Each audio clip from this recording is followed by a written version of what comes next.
മധ്യപ്രദേശിലെ ജബൽപൂരിൽ കത്തോലിക്ക വൈദികർക്കും വിശ്വാസികൾക്കും നേരെയുണ്ടായ തീവ്ര ഹിന്ദുത്വവാദികളുടെ ആക്രമണത്തെ അപലപിച്ച് CBCI സ്വാതന്ത്ര്യ സമരത്തിലും രാഷ്ട്രനിർമ്മാണത്തിലും നിർണായക പങ്ക് വഹിക്കുകയും ഭരണഘടനാ മൂല്യങ്ങൾ എപ്പോഴും ഉയർത്തിപ്പിടിക്കുകയും ചെയ്ത ക്രൈസ്തവ സമൂഹത്തെ തീവ്ര ഹിന്ദുത്വവാദികൾ ആവർത്തിച്ച് ലക്ഷ്യം വയ്ക്കുകയും പീഡിപ്പിക്കുകയും ചെയ്യുന്നത് അങ്ങേയറ്റം ദുഃഖകരമാണെന്നും CBCI അറിയിച്ചു.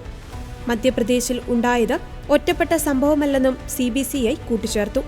2025 ജൂബിലി വർഷത്തിന്റെ ഭാഗമായി മണ്ട്ല ഇടവകയിൽ നിന്നുള്ള വൈദികരെയും തീർത്ഥാടകരെയും ബലമായി തടഞ്ഞു നിർത്തിയായിരുന്നു തീവ്ര ഹിന്ദുത്വവാദികൾ ആക്രമണം അഴിച്ചുവിട്ടത്. ജബൽപൂർ വികാരി ജനറൽ ഫാദർ ഡേവിസ്, രൂപത പ്രൊക്യുറേറ്റർ ഫാദർ ജോർജ് ടി എന്നിവരുൾപ്പെടെയുള്ളവർക്ക് നേരെയുണ്ടായ ആക്രമണം മതസ്വാതന്ത്ര്യത്തിനും മനുഷ്യന്റെ അന്തസ്സിനും നേരെയുള്ള അതിക്രമം ആയിരുന്നുവെന്ന് CBCI വ്യക്തമാക്കി.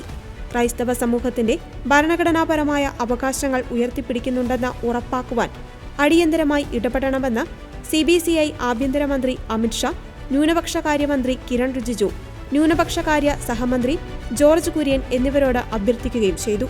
ഇന്ത്യയുടെ ജനാധിപത്യം, മതേതരത്വം, ബഹുസ്വരത, മതസൗഹാർദ്ദം എന്നിവയാൽ സമ്പന്നമാണ്. ഇതിനെ തകർക്കുവാനുള്ള ഏതൊരു ശ്രമത്തെയും നിയമപരമായി നേരിടുമെന്നും CBCI വ്യക്തമാക്കി.